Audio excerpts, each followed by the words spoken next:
Hello, അസ്സലാമലൈക്കും. ഇന്ന് നല്ല അടിപൊളി ഒരു കിഡ്സ് ലഞ്ച് ബോക്സ് ആണ്. അല്ലെ, നമുക്ക് വീട്ടിൽ തന്നെ പെട്ടെന്ന് ഉണ്ടാക്കാൻ പറ്റിയ ഒരു റൈസ്, ഒരു പുലാവ് എന്നൊക്കെ പറയാം. നമ്മളെ ടൊമാറ്റോ റൈസ്, തക്കാളി സാദം, തക്കാളി റൈസ്, തക്കാളി ചോറ് എന്നൊക്കെ പറയുന്നേ. നല്ല എല്ലാവർക്കും ചിലപ്പോൾ എല്ലാവർക്കും അറിയണ്ടാവും. നമ്മൾ സിമ്പിളായിട്ട് പെട്ടെന്ന് എങ്ങനെ നല്ല ടേസ്റ്റോട് കിട്ടിയിട്ട് നിങ്ങൾ ഒരു പ്രാവശ്യം ഇതുപോലെ ട്രൈ ചെയ്ത് നോക്കൂ കേട്ടോ. അടിപൊളിയായിട്ട് എങ്ങനെ ചെയ്യാൻ നോക്കാം. ഞാനിവിടെ നമ്മൾ നോർമൽ റൈസ് വേവിച്ചെടുത്താണ്. നമ്മൾ സാധാരണ ചോറ് വെക്കുന്ന അരി ഏതായാലും കുഴപ്പമില്ല. അപ്പോൾ പൊന്നിയരി ആണെങ്കിൽ കുറച്ചുകൂടി നന്ന്.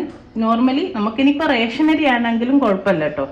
ഏതരി വെച്ചിട്ടും ചെയ്യാം. പൊന്നിയരിയാണ് നോർമലി യൂസ് ചെയ്യുന്നത്. ഞാനിപ്പോൾ ഇവിടെ ഉള്ള സാധാരണ അരി വെച്ചിട്ട് 1 കപ്പ് അരിൻ്റെ തക്കാളി റൈസാണ് നമ്മൾ ഉണ്ടാക്കാൻ പോകുന്നത്, ടൊമാറ്റോ റൈസ്. അപ്പോൾ ഞാൻ 1 കപ്പ് അരി വേവിച്ച്, നമ്മൾ സാധാരണ ചോറ് വെക്കും പോലെ അധികം വെന്തൊട്ടിപ്പോരുത്, ആ ഒരു രീതിയിൽ കണ്ടോ. അങ്ങനെ നമ്മൾ ഫ്രൈഡ് റൈസിനൊക്കെ ബസ്മതി അരി വേവിക്കുന്ന പോലെ, എന്നാൽ കുറച്ചുകൂടിയൊക്കെ ആവാം, ഒരു 90% വേവിച്ചെടുത്താൽ മതി. അപ്പം ഇനിയിപ്പോൾ നിങ്ങൾക്കിത് ബസ്മതി അരി വെച്ചിട്ടും ചെയ്യാം കേട്ടോ. ഈ അരി തന്നെ വേണമെന്നില്ല, ബസ്മതി അരി ആണെങ്കിൽ അത് വെച്ചിട്ടും ചെയ്യാം. ഓക്കെ, അപ്പോൾ ഈ ചോറ് ആദ്യം ഇവിടെ മാറ്റിയേക്കട്ടെ. ഇനി നമ്മൾ ഫ്രൈഡ് റൈസ് ഒക്കെ ഉണ്ടാക്കാൻ വെക്കുന്ന അതുപോലത്തെ ഒരു മുഖവട്ടുള്ളൊരു പാത്രം. ഞാനിപ്പോൾ ഒരു നോൺ സ്റ്റിക്കിൻ്റെ പാത്രമാണ് വെച്ച്, ചീനച്ചട്ടിയോ വട്ടത്തിലുള്ള ചെമ്പോ ഒക്കെ യൂസ് ചെയ്യുക. ഞാനിപ്പോൾ ഒരു നോൺ സ്റ്റിക്കിൻ്റെ കുറച്ചൊരു കുഴിയുള്ള വട്ടത്തിലുള്ള പാത്രം വെച്ച് ഒരു 1.5 ടേബിൾ സ്പൂണ് സൺഫ്ലവർ ഓയിൽ ഒഴിച്ചു കൊടുത്തിട്ടുണ്ട്. വെളിച്ചെണ്ണയിൽ ചെയ്യരുത്, അല്ലാതെ ഏത് റിഫൈൻഡ് ഓയിൽ വേണമെങ്കിൽ, ഒലിവ് ഓയിലും അല്ല കേട്ടോ, അല്ലാതെ നമ്മൾ normally sunflower oil, vegetable oil, അല്ലെങ്കിൽ കോൺ ഓയിൽ, ഇങ്ങനത്തെ ഏത് ഓയിലും വേണമെങ്കിൽ യൂസ് ചെയ്യാം. അപ്പോൾ നമ്മൾ ഓയിലൊക്കെ നന്നായിട്ട് ചൂടായി വന്നിട്ടുണ്ട്. ആ ഒരു സമയത്ത് ഇതാ 1 ടീസ്പൂണ് കടുക് ഇട്ടിട്ടൊന്ന് പൊട്ടിച്ചു. നമ്മുടെ കടുകൊക്കെ പൊട്ടി വരുന്നുണ്ട്. തീ കുറച്ചിട്ട് വേണം. ഇനി ഇതാ ഞാനൊരു 1/2 ടേബിൾ സ്പൂണ് നമ്മൾ ഉഴുന്ന് പരിപ്പ്, അതെ, ഇതിൻ്റെ കൂടെ കടലപ്പരിപ്പ് ഉണ്ടെങ്കിൽ അത് ചേർത്ത് കൊടുക്കാം. എൻ്റെ അടുത്ത് ഇപ്പം ഇല്ലാത്തതുകൊണ്ട് ചേർത്തിട്ടില്ല, ഇല്ലെങ്കിലും കുഴപ്പമില്ല. അതേപോലെ തന്നെ ഇതാ ഒരു 1/4 ടീസ്പൂണ് ചെറിയ ജീരകം. ഇതൊക്കെ ചെറിയ തീയിലിട്ടിട്ട് ചേർക്കാവൂ കേട്ടോ. പിന്നെ ഇതാ ഞാനിപ്പോൾ കടലപ്പരിപ്പ് ഒന്നും ഇടാത്തതുകൊണ്ട് കുറച്ച് അണ്ടിപ്പരിപ്പ് ചേർത്ത് കൊടുക്കുന്നുണ്ട്. അതും തികച്ചും ഓപ്ഷണലാണ്. ഇപ്പോൾ ഞാൻ പറഞ്ഞല്ലോ, കടലപ്പരിപ്പൊക്കെ ഉണ്ടെങ്കിൽ അത് മതി. പൊട്ടുകടല അല്ലെങ്കിൽ നമ്മുടെ നിലക്കടല ഒക്കെ ചേർത്ത് കൊടുക്കുക കേട്ടോ. അപ്പോൾ ഉള്ളതിനനുസരിച്ച് നിങ്ങൾക്ക് ഏത് വേണമെങ്കിലും ചേർത്തി കൊടുക്കും. ഇതാ ഒരു 2 വറ്റൽമുളക് മുറിച്ച് വെച്ചിട്ടുണ്ട്, അതും ചേർത്തി കൊടുക്കുന്നുണ്ട്. നമ്മുടെ ഉഴുന്ന് പരിപ്പിൻ്റെ ഒക്കെ കളറും അതേപോലെ അണ്ടിപ്പരിപ്പിൻ്റെ കളറൊക്കെ ഒന്ന് മാറി വരുന്ന സമയത്ത് ഞാനിതാ ഒരു ചെറിയ കഷ്ണം കായ, നമ്മൾ സാമ്പാറിലൊക്കെ ഉപയോഗിക്കുന്ന കായാണ്. കായപ്പൊടിയാണെങ്കിൽ നമ്മൾ മുളക് പൊടിയൊക്കെ ചേർക്കുന്നുണ്ട്, ആ ഒരു സമയത്ത് ചേർത്തിയാൽ മതി. അപ്പം ഞാനൊരു കായപ്പൊടിയല്ല, മറ്റേ കായത്തിൻ്റെ പീസായതുകൊണ്ട് ഈ ഓയിലൊക്കെ അങ്ങ് ചേർത്തി കൊടുത്തിട്ടുണ്ട് കേട്ടോ. ഇതാ ഞാൻ ഒരു 3 ചോള വെളുത്തുള്ളി, അതേപോലെ 1 പച്ചമുളകും, അതിൻ്റെ കൂടെ തന്നെ കുറച്ച് കരിവേപ്പില, ചെറുതായിട്ട് അരിഞ്ഞു വെച്ചിട്ടുള്ള ഒരു സവാള, ഒരു മീഡിയം സൈസ് സവാളാണ് എടുത്തത്. നമ്മൾ 1 കപ്പ് അരിയല്ല എടുത്തിട്ടുള്ളൂ.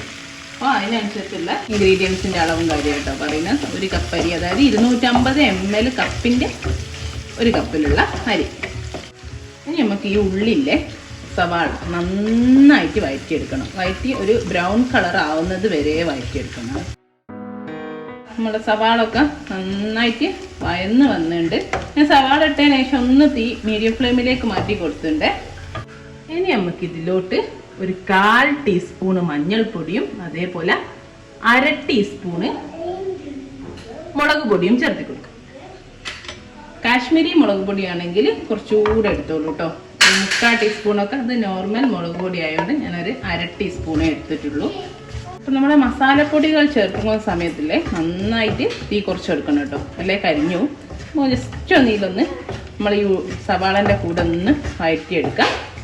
അപ്പോൾ ഞാൻ പറഞ്ഞല്ലോ, നമ്മളെ കായപ്പൊടി ചേർത്താണെങ്കിൽ, കായപ്പൊടിയാണെങ്കിൽ ഈ ഒരു സമയത്ത് ഒരു പിഞ്ച് കായപ്പൊടി ചേർത്തി കൊടുക്കാം.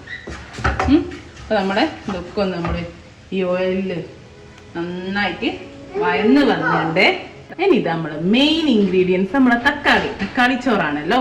അപ്പം ഞാനിതാ 2 തക്കാളിയാണ്, 2 തക്കാളി നല്ല ചെറുതായിട്ട് അരിഞ്ഞു വെച്ചിട്ടുണ്ട്, അത് ചേർത്തി കൊടുക്കാം. ഭയങ്കര ചെറിയ തക്കാളിയൊക്കെ ആണെങ്കിൽ ഒരു 3 എണ്ണം എടുത്തോളൂ. ഒരു മീഡിയം സൈസും അല്ല, ഇത്തിരി കൂടി വലുപ്പമുള്ള ഒരു 2 തക്കാളിയാണേ. ഇനി നമ്മൾ ഇതുവരെ ഉപ്പ് ചേർത്തിട്ടില്ല. അപ്പം നമ്മൾ ചോറിലും അതേപോലെ ഞാൻ ഉപ്പ് ഇടാതെയാണ് സാധാരണ ചോറ് വെക്കുന്ന രീതിയിൽ തന്നെ വേവിച്ച്. ഉപ്പ് അതിനനുസരിച്ച് ചെയ്യണം. ബസ്മതി അരി കൊണ്ടാണെങ്കിൽ നമ്മൾ വെക്കുന്ന സമയത്ത് ഉപ്പിടും, അല്ലെങ്കിൽ വെക്കുന്ന സമയത്ത് ഉപ്പിട്ട് ഊറ്റുകയാണെങ്കിൽ ചോറിൽ ഉപ്പുണ്ടാവും. അപ്പം അതിനനുസരിച്ചിട്ട് ഉപ്പ് ചേർത്തി കൊടുക്കാം. ഞാനിപ്പോൾ എവിടെയും ഉപ്പ് ചേർത്താത്തതുകൊണ്ട് കുറച്ച് ഉപ്പ് ചേർത്തിട്ടുണ്ട്. അപ്പം നമുക്കറിയാമല്ലോ. പിന്നെ ആണെങ്കിൽ നമ്മൾ ചോറൊക്കെ ചേർത്തിട്ട് ടേസ്റ്റ് നോക്കിയിട്ട് പിന്നെ വേണേൽ പിന്നെ ചേർത്ത് മതി. ആദ്യം കുറച്ച് ചേർത്ത് കൊടുക്കാം കേട്ടോ. ഞാനൊരു 1/2 ടേബിൾ സ്പൂൺ ഉപ്പോളം ചേർത്തിട്ടുണ്ട്. ഇനി ഈ തക്കാളിയൊക്കെ ഒന്ന് നന്നായിട്ട് വഴറ്റിയതിന് ശേഷം നമുക്ക് ഒരു 1/2 കപ്പ് വെള്ളം ചേർത്തി കൊടുക്കാം. 1/4 കപ്പ് to 1/2 കപ്പ് വെള്ളം. എന്നിട്ട് ഈ മസാല അല്ലേ, തക്കാളിയും ഉള്ളിയും ഇട്ട മസാലയൊക്കെ ഒന്ന് നന്നായിട്ട് വേവിച്ചെടുക്കുക. വേവിച്ച് ഈ വെള്ളമൊക്കെ വറ്റി തക്കാളിയൊക്കെ നല്ലോണം വെന്ത് ഇപ്പം ഞാൻ അടച്ച് വെച്ച് വേവിക്കാൻ പോവാം. നമ്മുടെ തക്കാളി മസാല ഒക്കെ നന്നായിട്ട് വെന്ത് ഞാൻ എന്താ ഈ ഒരു പരിവായപ്പോൾ മൂടി മാറ്റി കണ്ട ഇങ്ങനെ മതി നമുക്ക്. ഇതിൽ എണ്ണൊക്കെ നന്നായിട്ട് ഇങ്ങനെ മൂടി തുറക്കുമ്പോൾ തെളിഞ്ഞ് വരും കേട്ടോ. നന്നായിട്ട് ഉണങ്ങിപ്പോണ്ട. അപ്പോൾ ഈ രൂപത്തിൽ ഉള്ള സമയത്ത് ഞാൻ എന്താ ഒരു 1/2 ടീസ്പൂണ് നെയ്യ് ചേർത്തി കൊടുക്കുകയാണേ. അപ്പോൾ നമ്മൾ ചോറിന് നല്ലൊരു ടേസ്റ്റ് കിട്ടാൻ വേണ്ടിയിട്ടാണേ.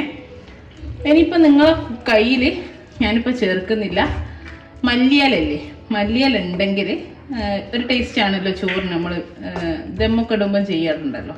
അപ്പോൾ ആ മല്ലിയില ചെറുതായിട്ട് അരിഞ്ഞിട്ട് ഈ നെയ്യ് ചേർത്തിയപ്പം തന്നെ മല്ലിയിലയും കുറച്ച് ചേർത്തി കൊടുത്താൽ ഒന്നുകൂടെ ഒരു ടേസ്റ്റ് ഉണ്ടാവും. ഞാനിപ്പോൾ ചേർക്കുന്നില്ല. മല്ലിയില ഉള്ളവരും ചേർത്തിക്കോളൂ. ഇനി ഞാനിതാ നമ്മൾ ചോറ് ഇതിലേക്ക് ഇട്ടുകൊടുക്കട്ടെ. ചോറ് ഇട്ടുകൊടുത്തിട്ടുണ്ട്. ഇനി നമ്മൾ ഇതുപോലെ ഒരു മരത്തവി ഉപയോഗിച്ചിട്ട് ചോറ് പൊട്ടിപ്പോകാതെ, ബസ്മതി അരിയൊക്കെയാണ് നന്നായിട്ട് ശ്രദ്ധിക്കണം. ഈ അരി ആയതുകൊണ്ട് അങ്ങനെ വലിയ പൊട്ടിപ്പോകാനുള്ള ചാൻസ് വളരെ കുറവാണ്. നന്നായിട്ട് മിക്സ് ചെയ്യാം നമ്മളെ മസാലയിലേക്ക്. അപ്പം അതുപോലെ നന്നായിട്ട് മിക്സ് ചെയ്യാം. ഇനി ഞാൻ കുറച്ച് ടൈം ഒരു 3-4 മിനിറ്റ് കണ്ടോ, ഇതൊന്ന് നമ്മളെ ഈ ചോറിലേക്ക് ഈ തക്കാളിൻ്റെ മസാലേൻ്റെ ഇതൊക്കെ ഒന്ന് പിടിക്കാൻ വേണ്ടിയിട്ട് ഒന്ന് ലെവൽ ചെയ്തിട്ട് ഒരു 3-4 മിനിറ്റ് ഒന്ന് അരച്ച് വെക്കട്ടെ. അപ്പോഴേക്ക് ഈ മസാല ഒക്കെ നമ്മൾ ദമ്മിലൊക്കെ ചെയ്യുന്ന പോലെ തന്നെ. ഈ സമയത്ത് ഞാൻ പറഞ്ഞല്ലോ കരിവേപ്പില മല്ലിയിലൊക്കെ ചേർത്താൽ ഒന്നുകൂടി നന്നാവും. നിങ്ങൾ ഇഷ്ടമുള്ളവർ ചേർക്കുക, ഇഷ്ടമില്ലാത്തവർ ചേർക്കാതിരിക്കാൻ. തീ കുറച്ച് വെച്ചിട്ട് ഒരു 3-4 മിനിറ്റ് കൂടെ വെക്കട്ടെ. ഇത്രേ ഉള്ളൂ കേട്ടോ. അപ്പം നമ്മുടെ നല്ല അടിപൊളി ടേസ്റ്റുള്ള തക്കാളി ചോറ്, അതായത് ടൊമാറ്റോ റൈസ്, തക്കാളി സാദം ഒക്കെ ഇവിടെ റെഡിയാണ്. ഇത്രേ ഉള്ളൂ. എല്ലാവരും ട്രൈ ചെയ്ത് നോക്കുക. നമ്മളിപ്പോൾ രാത്രിയൊക്കെ ചോറ് ഉണ്ടാക്കിയിട്ടങ്ങ് ഒരു കപ്പ് കുറച്ച് ചോറ് ഉണ്ടാക്കി ഫ്രിഡ്ജിൽ മാറ്റി വെച്ചാൽ രാവിലെ സ്കൂൾ പോകുമ്പോഴൊക്കെ ഇത് ഉണ്ടാക്കി കൊടുക്കാൻ ഈസിയാണ്. അതേപോലെ ഇതിന് പ്രത്യേക സൈഡ് ഡിഷിൻ്റെ ഒന്നും ആവശ്യമില്ല. തൈരോ ഇത്തിരി അച്ചാറൊക്കെ കിട്ടിയാൽ അത് മാത്രം മതി. ഇനി ഒന്നും ഇല്ലെങ്കിലും കുഴപ്പമില്ല, നല്ല ടേസ്റ്റാണ് കഴിക്കാൻ. ഇപ്പോൾ കുട്ടികളെന്ന് വെച്ചാൽ കറി വേറെ ചോറ് വേറെ ഒക്കെ ആയിട്ട് കയ്യിൽ അങ്ങനെ ഒന്നുമില്ല. ഒരു സ്പൂൺ വെച്ച് കൊടുത്താൽ ഈസി ആയിട്ട് സ്കൂളിൽ നിന്നും കഴിക്കാം. നമുക്ക് പെട്ടെന്ന് ഉണ്ടാക്കാൻ പറ്റിയ ഒരു അടിപൊളി റൈസ് റെസിപ്പിയാണ്. എല്ലാവരും ട്രൈ ചെയ്ത് നോക്കുക. ഇൻഷാ അല്ലാഹ് നല്ല നല്ല വീഡിയോ നമുക്ക് വീണ്ടും കാണാം. Thank you.